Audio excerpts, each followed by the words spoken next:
love is that, it's a roller coaster, it's tumultuous, it's rocky. But unconditional love is that where you love with seemingly nothing in return. You love, you know, knowing the good, bad, and ugly about a person. You love, you know, knowing everything that that person has done to you, everything that that person exhibits, everything that that person embodies, and looking past that and saying, "I love you so much." But the thing about it is, unconditional love is painful because there's a lot of pain inside of, everything that I just said. There's pain in that. The opposite, like the side effect of love is pain. Because in pain there's purpose. In pain there is, you know, I want to say in pain there's a remedy, but in pain there's pain.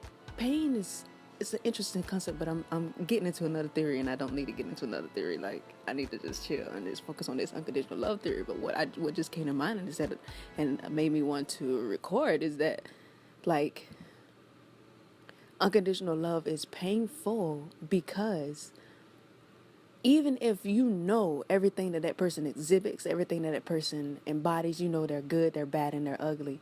You know their flaws, and you loving them instead. In order for you to look past those things and still say, "I love you so much," you have to dig through those. And so you digging through thorns. I was reading today about rose bushes, and there's a different levels in a way of rose bushes, and like you have to get through all those levels to the bloom. And like, I don't know why I'm so emotional about this, but it's very passionate for me. Like, to look past all that, you're gonna get scrapped and scraped and by the thorns. You're gonna see how there's a potential to be a beautiful bloom, but it's not there yet. And that's hard to look at sometimes because it's like, I know where you can be, but you're not there. And then it's like you can't get to the full bloom until you really appreciate those thorns. You really appreciate that half bloom or not bloom or the bud. You really appreciate that bud. And only then, when you do those two things, when you appreciate that process, when you appreciate those flaws, when you appreciate the hurt and the pain, you feel me, that they cause you, that's when you see the full bloom. And that's the unconditional love. That's the purification of your heart. That's love conquering all that. That's God. That is agape.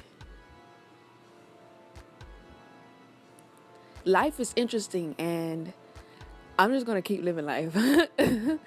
Real talk. Like, I'm just going to keep living life. Revelation upon revelation, and like just putting two and three things together. Like, son, like, I'm really killing, like, bro, like, there's a reason why I'm able to analyze things the way that I can, and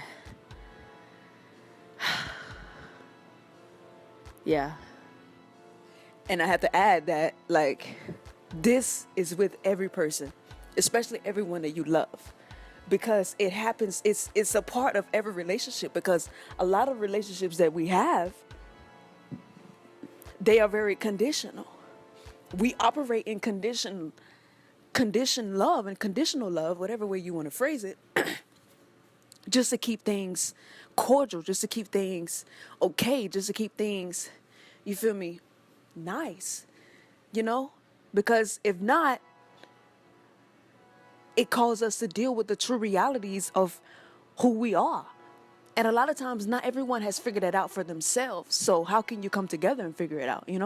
But at the same time, it's like the main essence of this message is, for me, I have to do this with everyone. I have to look and search and seek ways in which I can love unconditionally these individuals, because it's going to purify my heart.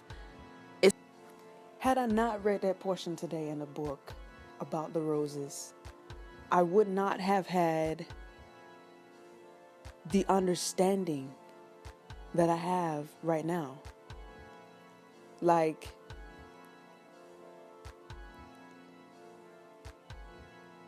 I would not have had that analogy, which reigns so true.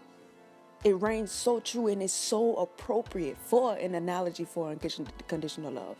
And there's many analogies, you feel me? Because unconditional love is really about, like, your relationship in regards to the Heavenly Father. It really helps you see, how much He really loves you.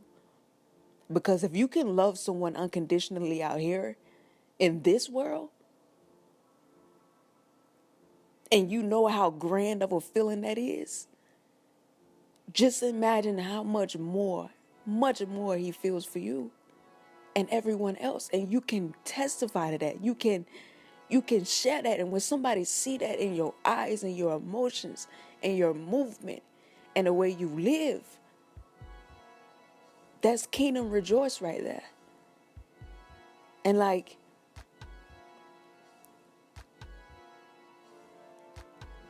it's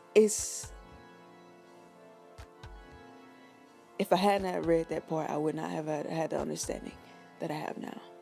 And one thing that whole element and that whole chapter was about was really forgiving yourself. And it's really that whole little snippet that I just recorded is really about me unconditionally loving me. It's like recognizing that, okay, I can have unconditional love for another person, and I can see how grand that is, and then I can understand how the Lord loves me so. But to get to that point on another level for myself, to do that for myself, oh my. And I think I am on the journey of doing that. I believe I am, and I know I am on a journey of really unconditionally loving myself, really taking all that and saying, yes, I love me so much. I love me so much. And that's it. You don't have to speak on that good, bad, and the ugly. If you want to, and if you know that it's gonna help, maybe, yeah. But it's not dwelling on that. It's dwelling on the fact that in spite of that holds no weight over then I love me so much. Yeah. Yeah. It's like threefold. It's like the love the Lord has for you. It's like the love you have for someone else. And then it's like the love you have for yourself. It's amazing.